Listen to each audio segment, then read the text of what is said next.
All right, welcome everybody. I think we'll get started. We might have a few more pop on as we go along here. Welcome to the Missouri Public Transit Association's education series on the impacts of marijuana legalization on drug and alcohol testing. My name is Travis Wood. I'm the Senior Program Manager here at MPTA. MPTA provider members provide 47 million rides every day in Missouri and employ thousands in our communities. I'd like to welcome our MPTA board members that are joining us this morning. Thank you for attending. We appreciate everything you do for transit in the state and to all of our MPTA members who are moving transit forward in Missouri. Our goal with today's discussion is to provide guidance to our members and stakeholders regarding drug and alcohol testing in the transit industry following legalization of marijuana in Missouri. We've heard from our members about the challenges that legalization is posing in terms of drug and alcohol testing within what is already a difficult labor environment. These challenges, coupled with misinformation, can make it difficult to communicate effectively with potential and current employees regarding this issue.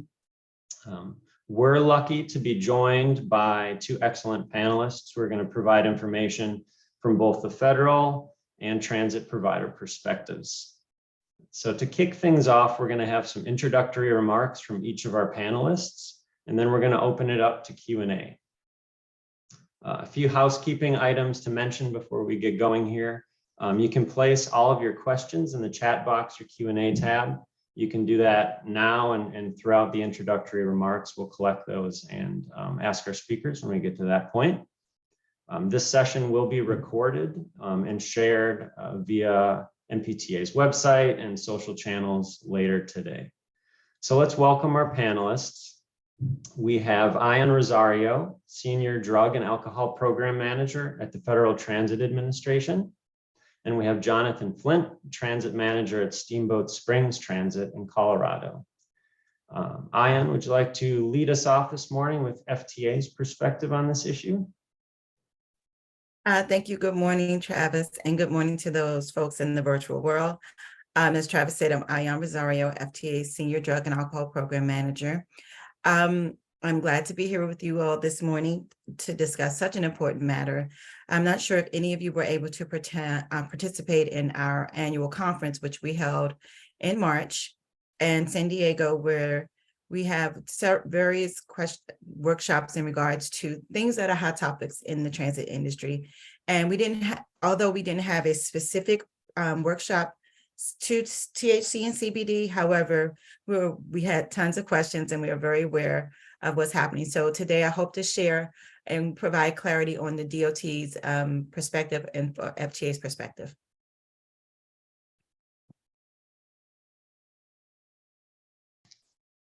All right, thank you, Ian.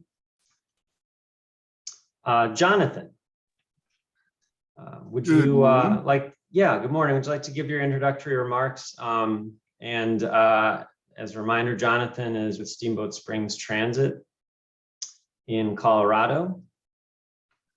Yeah, good morning, everyone. Let me tell you just a little bit about who we are. Steamboat Springs Transit's a rural transit system in Northwest Colorado. We serve the city of Steamboat Springs, a couple of local ski areas, and also provide commuter bus service from neighboring towns. Pre-pandemic, we were the 15th largest rural transit system in the nation by ridership. We average between 1.1 and 1.25 million passengers a year. We employ up to 50 drivers in the winter and have 25 buses. Colorado was at the forefront of this, legalizing marijuana, medical marijuana, in 2000.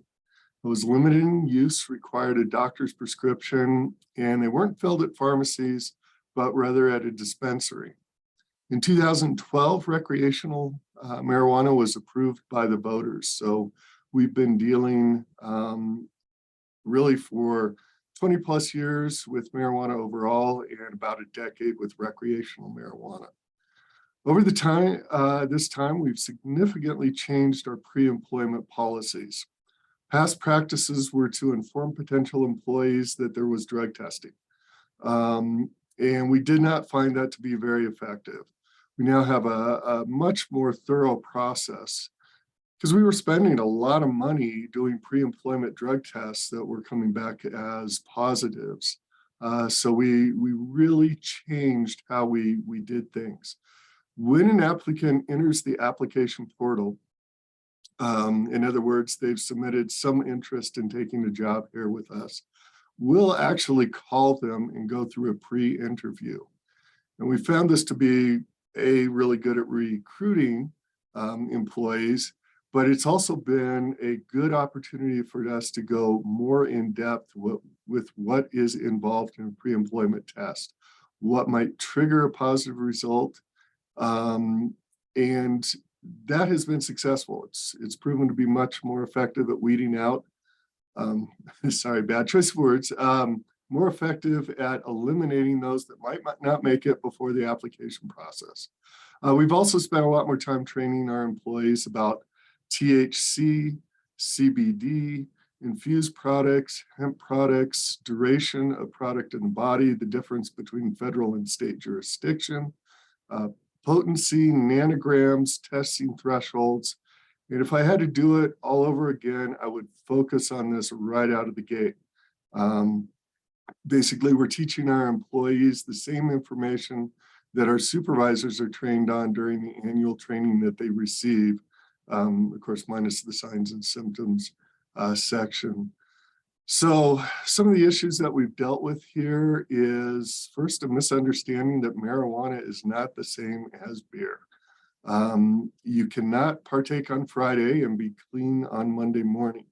It takes up to 30 days to clear the system. So that was one of the big things that we had to teach.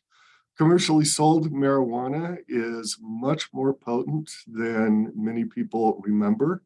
It is specifically grown for a very high potency level. Once legalized, we found that a little oregano was often found in everything. So dips, cheese sauce, baked goods, everything out there. And we really had to teach the drivers to be careful. We found also, and this is very common, is that it's found in many forms. So baked goods, candies, gummies, sauces, supplements, lotions, oils, conditioners. We've lost drivers to THC being absorbed from infused hand lotion. Technically, CBD should not have THC, but oftentimes it will. One of the issues, and this sounds like a deep conspiracy, but we've had to deal with it, and that is sabotage, where members of the public would give drivers a cookie or a baked good or something, either as a joke to see what would happen to the driver or have the driver test positive. Wouldn't that be funny? Or a way to get back at the system or a driver. So the second thing that we've seen with that is people getting their food spiked, and then we receive an anonymous tip from a lot of times we've gotten that from the ex. So a couple of things to watch out for. Haven't done any formalized research, but we've seen kind of a 30 to 40% reduction in our applicants. Now, obviously, there have been other factors between 2000 and today. But we do see that a lot of people that go through the application process or start through don't finish going through. We have seen an increase in positive pre-employment. And then, again, deep conspiracy, but I've noticed kind of a trend in the industry to move away from CDL governed vehicles, both in people moving and product moving. So it may seem a little financially counterintuitive, but they're finding more drivers than we are. So, and there's other issues with maintaining a CDL, things like that. So those are some of the things that we're seeing in the industry and have seen since it was legalized here in Colorado. All right, thanks, Jonathan, for those introductory remarks. As a reminder, please share your questions either in the chat box or the Q&A tab. And before we jump into questions, I do have an ask for our audience this morning. If you can take a moment and put in either the chat box or the Q&A tab, what is your biggest concern, related to this issue, and maybe, what help you see for your organization that you need to navigate this issue. The reason that we are having this discussion this morning is to help you, work through this and work through some of the employment issues the industry is facing. So, any information that you would find valuable or pain points that you have on this, please share with us so that we can either answer your questions this morning or provide you some information after the fact as well. So I guess to get us started, I have a question for you in terms of the resources that FTA makes available. What resources are out there for our transit providers, for agencies that are, looking to communicate with their employees or potential employees, regarding the use of marijuana and drug and alcohol testing and the importance thereof? Sure. So we have a quarterly newsletter, which we've been doing for, I want to say, well over 2 decades. However, there are specific newsletters that delve down and have several articles that mention THC and CBD. And those would be issues number 71, 75, 77.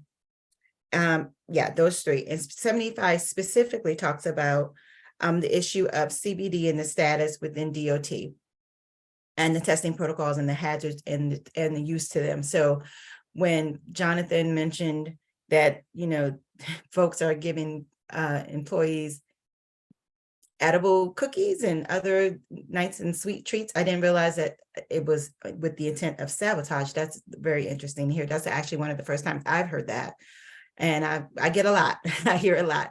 However, the sabotage of drivers with edibles is new to me. But it doesn't surprise me how long Colorado has had the authorization for legal use at state level. So, you guys are trendsetters in more ways than one, unfortunately. So the newsletters touch on several topics, but specifically those 3 talks about DOT's perspective. And so DOT has provided 3 newsletters, memos that specifically talk about one is a DOT CBD notice. And Travis, when we're done, I can send you the links, or if folks are already signed up on ODAPSY's webpage, they are right there on the front page as well. So there's a DOT CBD notice, a medical marijuana notice, and the DOT recreational marijuana notice. So, but all of those essentially say that at the federal level, marijuana use is still illegal. Therefore, if you have employees driving under any cover, that would be motor carrier, FTA, FAA, pipeline, FRA, any of those modes, and they are covered under any of those positions, it is still illegal at the federal level to use THC. DOT does not recognize, we don't test for CBD, so therefore it's still considered a not approved substance if it shows up in your testing results. All right, thanks, Ion. And I think jumping on that, Jonathan, talking about the CBD products, some of the other byproducts, derivatives that are out there, I think there's a lot of misinformation. And it seems like maybe, following legalization, there's a proliferation of products out there. I guess, can you speak to, more specifically how your agency has tried to tackle that, maybe miscommunication, and maybe some of the pitfalls that you've seen your drivers, fall into with some of those products? Sure. We have really pushed with our drivers to just stay away. That you will hear all sorts of information as to what is legal, what is not legal, levels that you can take, especially when it comes to hemp products, things like that. And we have just really focused on stay away from anything that may result in a positive test. And then the other thing that we've done with our employees is we understand that things will happen. either they get a product that was infused and they weren't aware of it, or maybe they were aware and they just made a mistake. We really want them to be very upfront with us and let us know. We have not adopted a policy of immediate termination for a positive test. And by doing that, we have opened up the lines of communication so that somebody can come in and say, I think I may be positive, and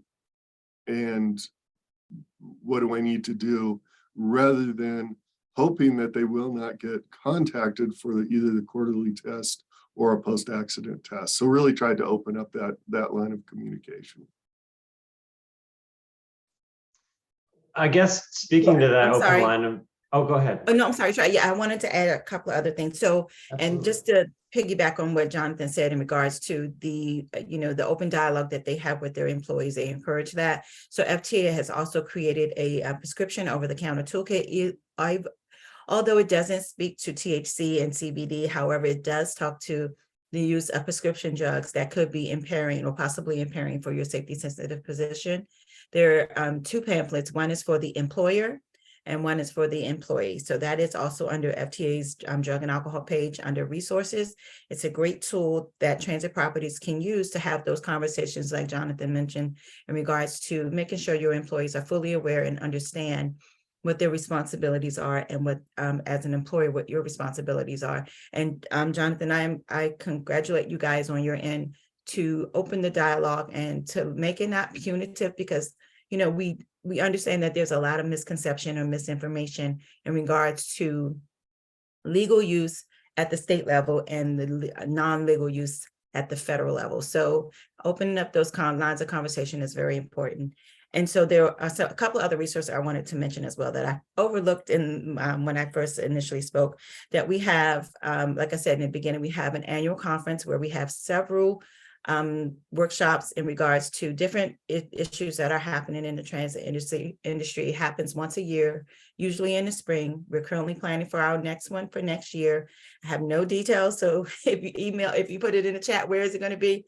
We don't know yet, but we are planning on that. So that's one great resources that we have. And then we also offer one-on-one, I won't say one-on-one, but we also offer one-day trainings, which you can sign up for. And so if you have at your transit property, you have an issue or several issues that you want to drill down into, we will come to your property or do a virtual, whatever works best for your property. We do ask that if you can get as many bodies in the room as possible. If you have another property within your state that you could partner with, that would be awesome. So we offer those type of resources as well. And as you know, FTA has a very robust audit program that we've been doing for 25 plus years. And those are one of the ways that we also offer technical assistance. I always say if you're on an audit or have been through an FTA audit, that is one of the very few times that you'll have our subject matter experts at your beck and call, because our goal is to make sure your program is compliant. And so I always encourage our grantees to ask the questions. No question is a silly question, even if you know this is your job. We get those one-off questions oftentimes. A lot of folks have been doing this for many years, and we will get those questions and be like, never thought of it that way. So I always encourage providers to ask the question. If you've gone through an audit, make it a real-time learning tool for yourself, because it will be it's a helpful resource for you. I want to make sure I cover everything. And yeah, that's pretty much it. So there are several resources on our FTA drug and alcohol page that I implore you to visit, and they are very helpful for you, and they will be very useful. All right. Yeah, thanks so much for that. And we will be sure to share links to all of those resources. We'll follow up and make sure we get everybody access to all of that information.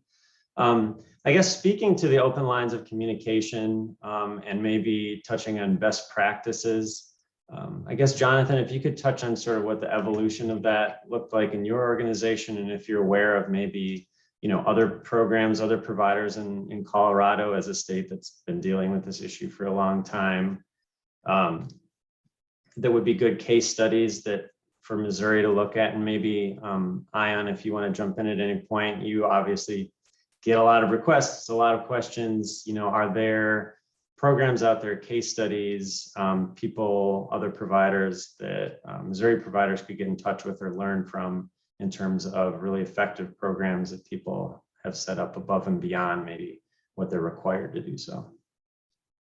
Sure. First and foremost, I want to say that I am a huge advocate of plagiarism. Don't go out and reinvent the wheel.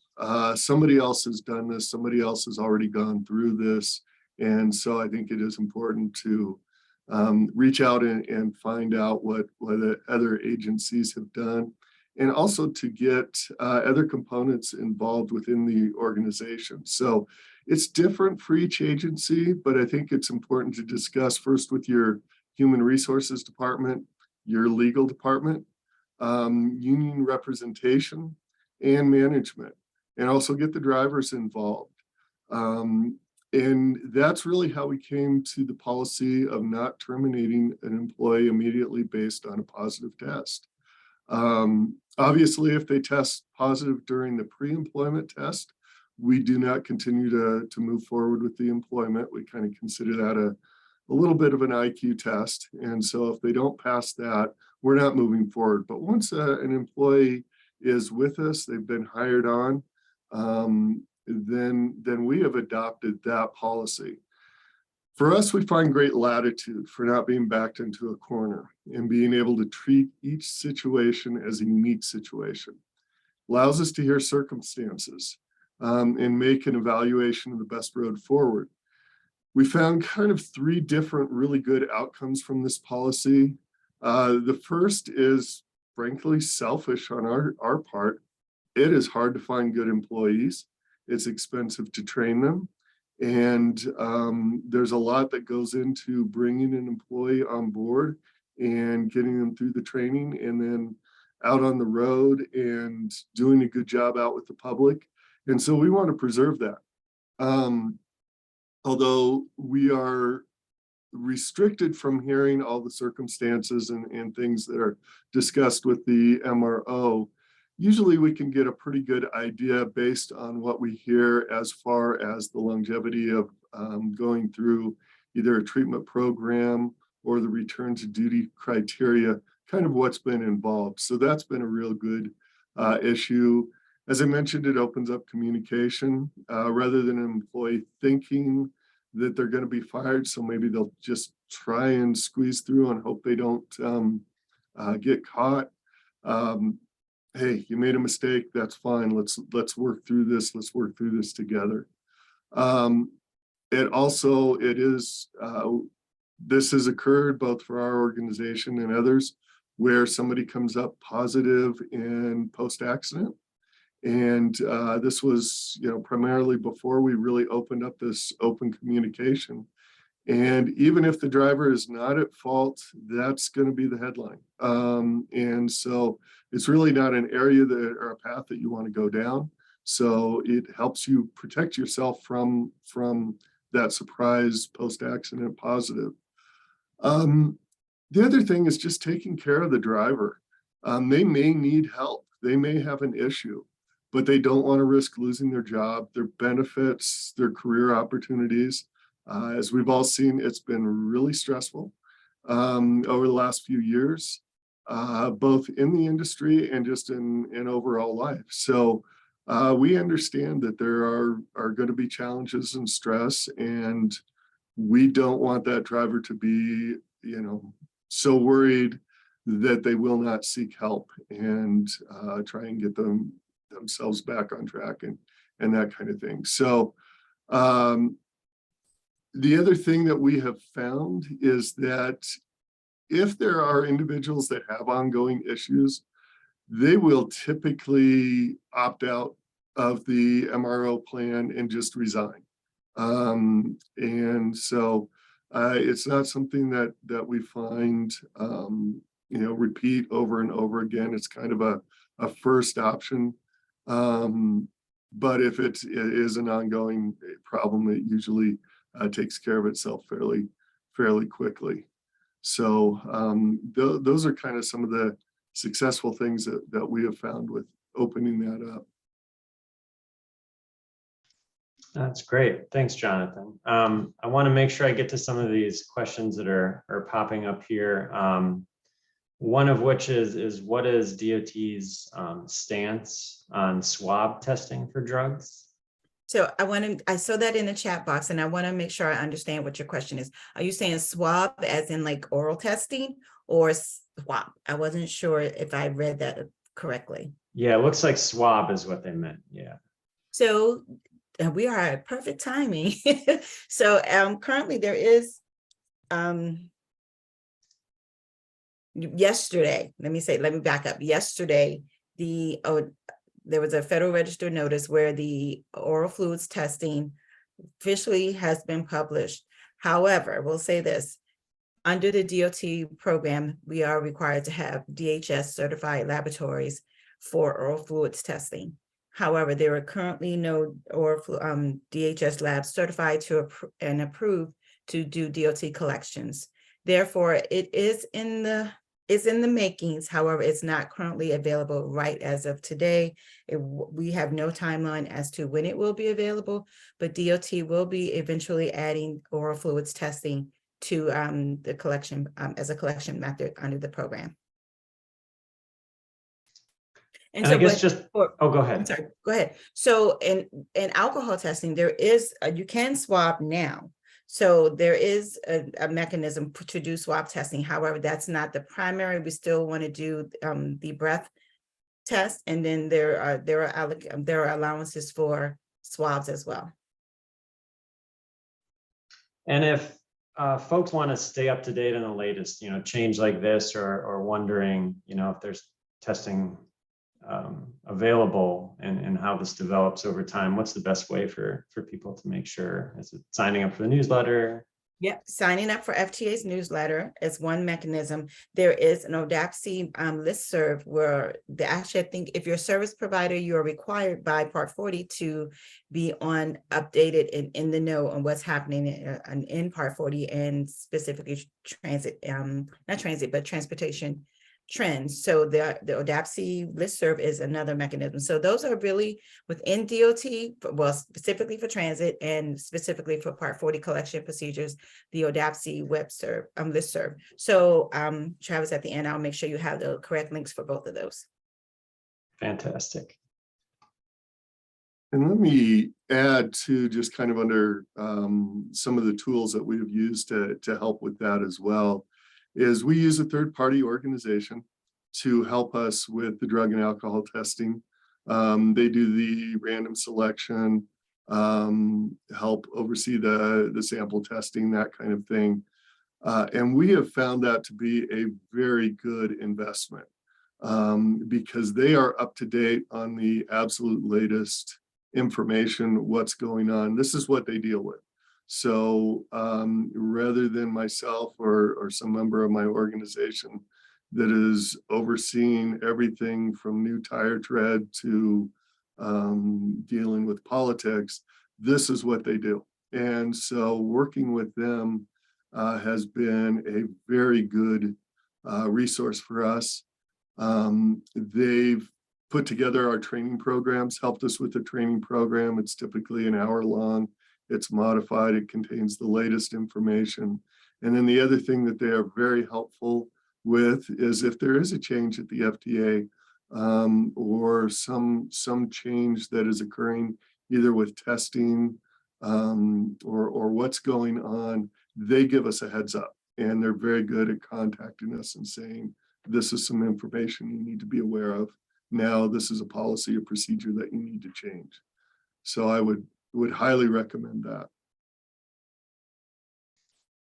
And Jonathan, that third-party testing, is that something you all have done for a while? And in the process, I guess, of selecting someone, was that a painful process, or did it take a lot of legwork on your end? It was not. We started out trying to do it on our own because we didn't think it was going to be that big of a deal. We had already been doing drug and alcohol testing, but really as things progressed, we found that trying to do it on our own was very time consuming. And so really we were spending a lot of money trying to go out and search for the information that they already had. You know, and there are a lot of different organizations that do this. It's sort of really like buying any product. You get the references, and it was a very easy thing for us to do. And also, if we weren't satisfied with our provider, it was something that was easily changed over. So it was not a daunting task at all. Gotcha. Thanks for that insight. We do have another question on testing, and this kind of touches on, you know, the detection window point that you brought up earlier. But is there a test that can identify immediate influence versus long-term past use that aligns closer to alcohol testing? If either of Who's you that have question for? Is it for, well, I can say I've not that I am aware of. I go to several trade organizations conferences. There's always labs and vendors working on things, but honestly, if you want to find more information in regards to that, I would recommend you go to the National Highway Traffic Safety Administration's site. They do a ton of, they have done a ton of research in regards to drug impairment and detection and what's happening or what's potentially happening in the future. So NHTSA is the actual NHTSA is the actual acronym, but the National Highway Traffic Safety Administration, they have a ton of information and resources that you could do more research on there. However, I'm not aware of any specific ones that have been approved by anyone in far as definitely within the DOT testing program. Now, non-DOT testing world, that's a different story. They may have some, but not within the federal world. Gotcha.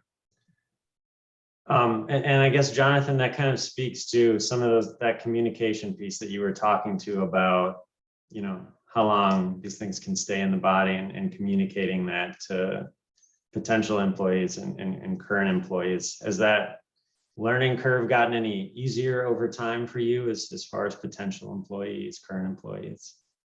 You know, it really has not, just because of exactly what you're speaking to, that there is no, you know, breathalyzer or anything like that that can do an immediate test. And I think a lot of our employees, especially the prospective future employees, are very surprised at how long it stays in your system and how the nanograms stay up for quite a while, even though the individual may not be feeling any effect whatsoever. May have been days, even weeks, but just how long it can stay in your system.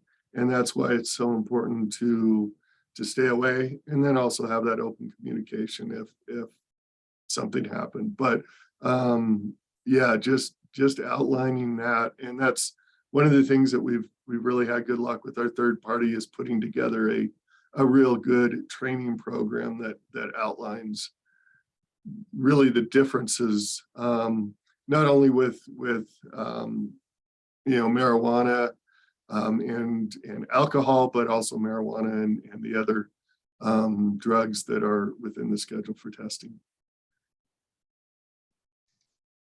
That's great. So that third party helps you with your training materials and such as well.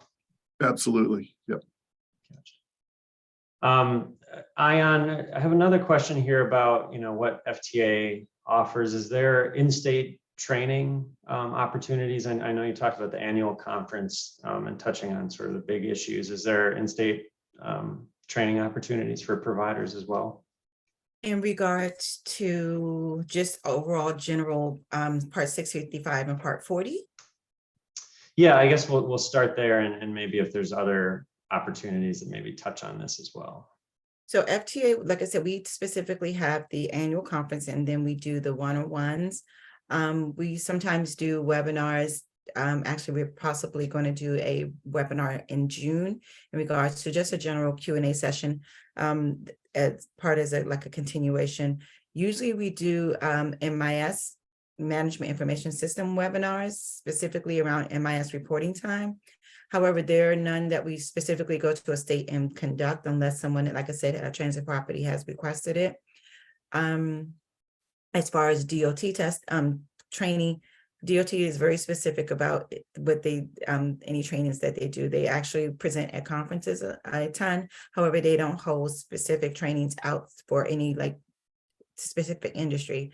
They do go and educate their medical review officers in regards to what requirements are. So the service vendors who have requirements under Part 40 is where ODAPSI tends to focus their educational outreach in terms of specific, directed, targeted. However, there's nothing at the state levels outside of them with other state DOTs, and some state DOTs will perform a one-stop workshop for their grantees, sub-grantees, but I'm not aware of anything at the state level, specific DOTs that will do that. However, FTA doesn't do anything unless it's outside of those items I mentioned. Gotcha, thanks. And Jonathan, at the state level in Colorado, you know, following legalization, and you all have obviously been dealing with this issue for a long time, have there been working groups or, you know, lots of, I guess, you know, sharing and learning opportunities at conferences, et cetera, between, you know, different providers and maybe even different industries on this topic that maybe, you know, Missouri could learn from and create something similar? Yeah, actually, as I stated, big fan of plagiarism, and I think you guys are doing the exact right thing.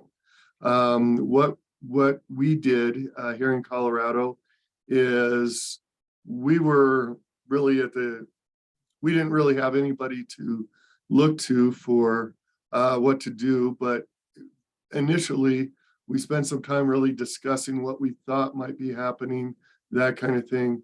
The really important thing was about every 2 or 3 years, we would get together. We have a very similar Colorado Association of Transit Agencies, and we get together every 2 to 3 years and then are able to share back and forth what has worked, what has not worked, different trends that we're seeing, if there's issues. You know, another agency, for example, made the recommendation, just assume that they don't know anything and start out at ground zero. And that was very helpful for both ourselves and other organizations. So that has been something, just bouncing back and forth. What have you seen? What has worked? Because one of the things that's common with all transit agencies is we have a lot more on our plate than we can necessarily carve off. And so any opportunity to get together and share ideas has been very welcome and very beneficial. All right, yeah, thanks for that. I know this is one of many issues that providers are facing. So that opportunity to learn without having to learn the hard way is definitely beneficial, I think, for everybody. One other question I wanted to make sure I got to we have here is, how has state decriminalization of marijuana had an impact on your non-DOT testing policies and procedures, I guess, if any, outside the scope of the DOT testing? Yeah, for us, we're a small enough organization that everybody falls under the safety sensitive applications. So really has not changed our drug and alcohol policies, but it was something that was very important for us to look at because one of the things that was a little bit of a I don't want to say hidden piece of information, but it was somewhat new to us or unique, was that anybody that's involved with directing a vehicle, maintaining a vehicle, dispatching a vehicle, obviously driving the vehicle, but anybody that could take part in any aspect of that, it was essential to have them in the program, the drug and alcohol program that we operate, just so that in the event of an incident or an accident, you can do that that background and follow it all the way through. The mechanic that worked on the vehicles under the testing program, the dispatcher is. And so that was very important. Great, thanks for that. Ion, we have another comment about the oral fluid testing. They're very excited that it's coming along. They are wondering if there's going to be a policy builder made available on that topic. A policy builder specifically for oral fluids, or I'm not Yeah, sure. So that's the question. Yeah. I don't think there would be a need specifically for a policy builder, because when it becomes actually we should be changing our policies now to include oral fluid testing now that the regulation is out there, and it becomes effective June 1st. And so FTA has a current policy builder on our webpage, on the drug and alcohol page. It provides you a great foundation for a strong policy. However, the nuances that are specific to your transit property. So if you do non-DOT testing, sometimes properties will do a combined policy where they have non-DOT testing, italicized, bolded, whatever, however they want to get fancy with it in their one policy. So yeah, oral fluids should be added if you specifically say that you're doing breath and urine, and then you would add oral fluids to that. If your policy specifically says that. If it doesn't say that, if it just says drug and alcohol testing, then there would be no specific need to call out oral fluids. However, if it does specifically list which type of specimen it is, then you would want to add oral fluids to that, since it now effective June 1st will be a method of collection under the DOT program.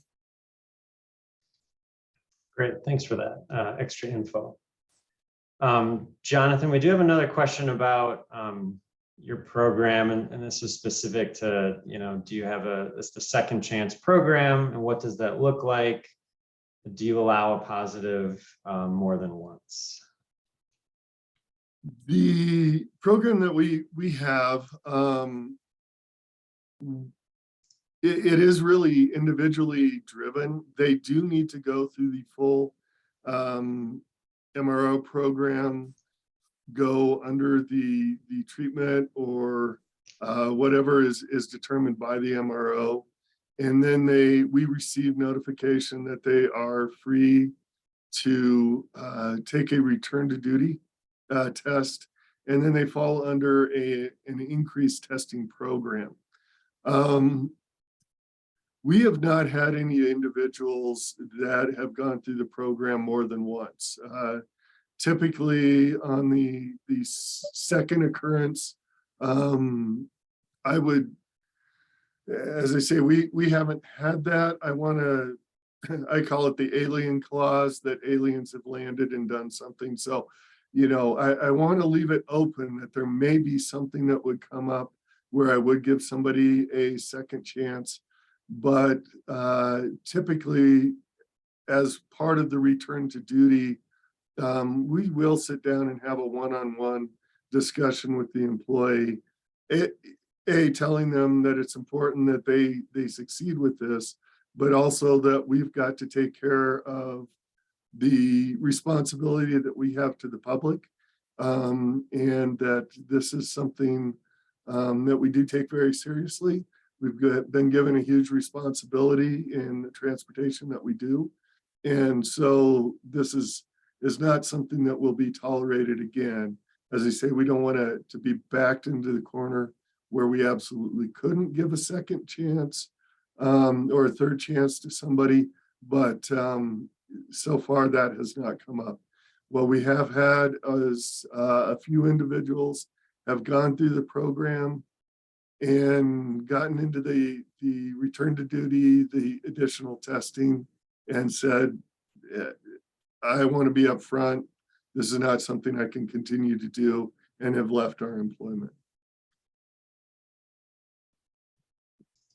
And I guess, as far as talking about second chance program, I mean, to what extent are people relatively, have they been in the past, I guess, open to going through that? Or, are you seeing a lot of or do you tend to lose employees after a positive test? We have both seasonal employees and full-time. Typically, with the time that it takes to go through the program, our seasonal select not to go through the program. Also, there's an expense to it. It is there, depending on what the treatment ultimately is, there can be a great expense to going through the program. And also there's a stigma that's attached as well. So some people just elect not to go through that process. Typically, if somebody does go through the entire process, does the return to duty testing, and then goes through the testing program, typically we found they're very serious about this. They want to be successful. They've got a career, especially the benefits, that kind of thing. They just don't want to lose that. So usually if they make the effort, then it's been a success going forward. Great, thanks for that. I guess one question would be, and this is for both of you, are there certain misconceptions or questions that come up over and over again that maybe, Jonathan, you've included in your educational training materials, or that Ion, you find yourself answering from providers over and over again, that it would be helpful for providers to get out in front of, whether it's, this isn't going to cause a positive test, or this is how you get around this, or whatever it might be? From my perspective, from the federal perspective, we haven't gotten any. Most of the questions we receive is and Jonathan talked about this in the beginning, how it's hard currently, or the big challenge that transit properties or transit providers are facing is getting an eligible hiring pool. And so that's one of the big things that we hear from transit providers the most, and I would say consistent, in regards to THC being made legal at the state level. I think a lot of potential applicants are very unaware that at state authority and federal authority are not one and the same, and that state authorities, they think that, and this is me just generalizing here, but I think this is probably more on target than not, that they think that state rights have more when it comes, they are trumps the federal rights when it comes to the legalization of marijuana. So what we do and what we recommend for transit providers, and what Jonathan is, you guys are already doing, is to, at your hiring fairs, to be very clear and communicate as much as possible that to applicants that these are federal positions, that this is a federal position that I'm applying for, and that they will be federally tested for THC marijuana use, irrespective of what current state you are in, that is still illegal and prohibited at the federal level. So we just encourage transit providers to express that and communicate that as much as possible, so you can minimize put applicants who are not up to the task, unfortunately, of being eligible, being tested for federal drug testing.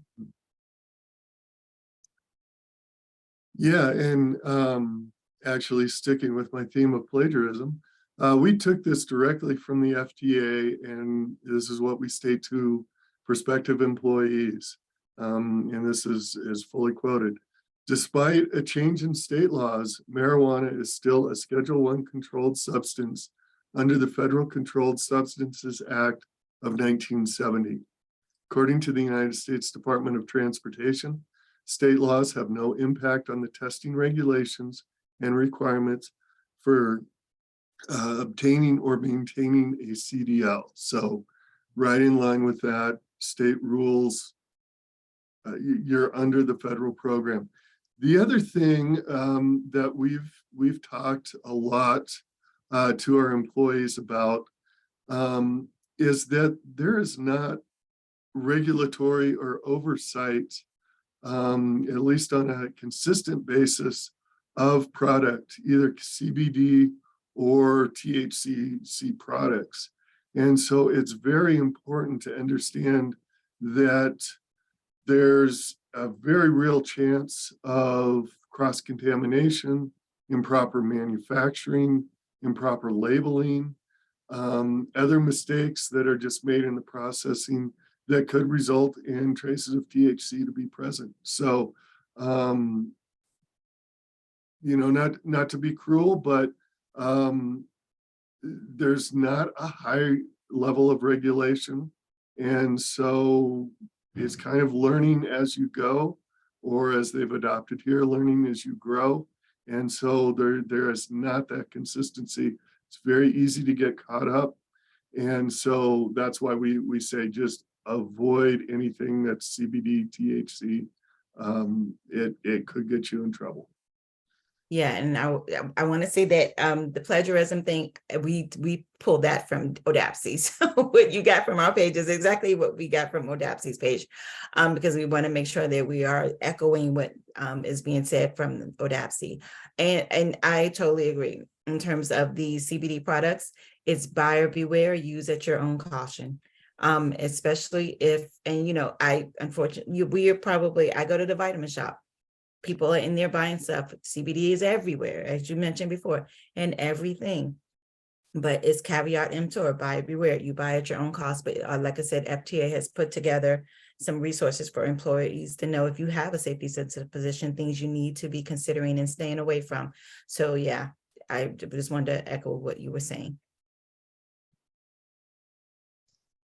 Yeah, and I think that's a great point in that in some ways, a lot of these products and proliferating in places where there's legalization it's still kind of the Wild West in terms of, you know, needing to communicate that if a package might say no THC, that there still very well could be, you know, something in there and you can test positive. So I think that's a really important point to make. And obviously there's just a lot of different products that could relate to. We're getting close to the end of the time with you this morning, but one thing I did want to touch on is, you know, when we talk about training and communication and education, outside of just what might cause a positive test and what the ramifications are. Jonathan, I know you spoke about, you know, people going through your second chance program, but, you know, to what extent are resources and trainings available, and do you touch on just the implications of, you know, whether it's marijuana or drug and alcohol use for the employees in terms of just, you know, why you wouldn't want to do that and what the impacts would be of use and how that could impact the safety of themselves and others. Yeah, that's a really good point. And, you know, a lot of times we talk about, you know, what's involved in the testing, the training, that kind of thing.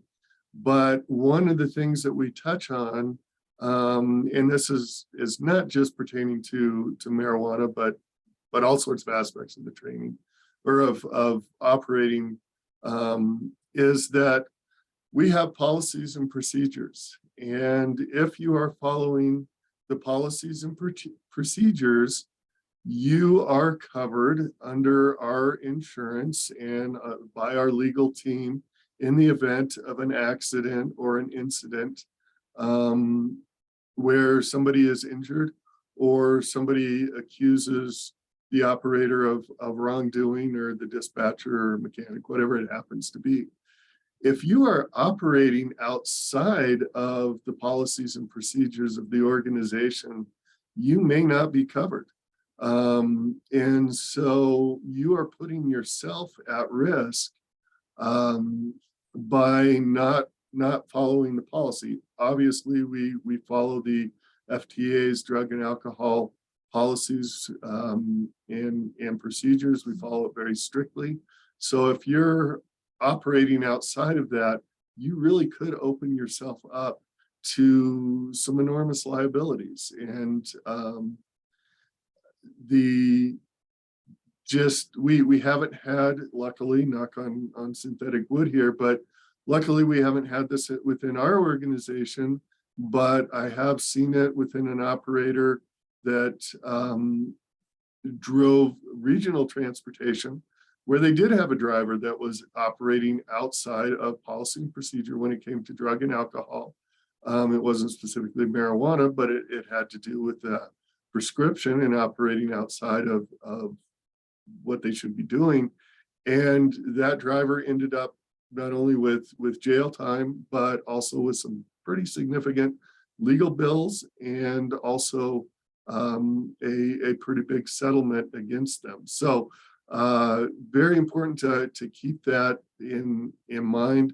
And that's why we really want to focus in on that open communication.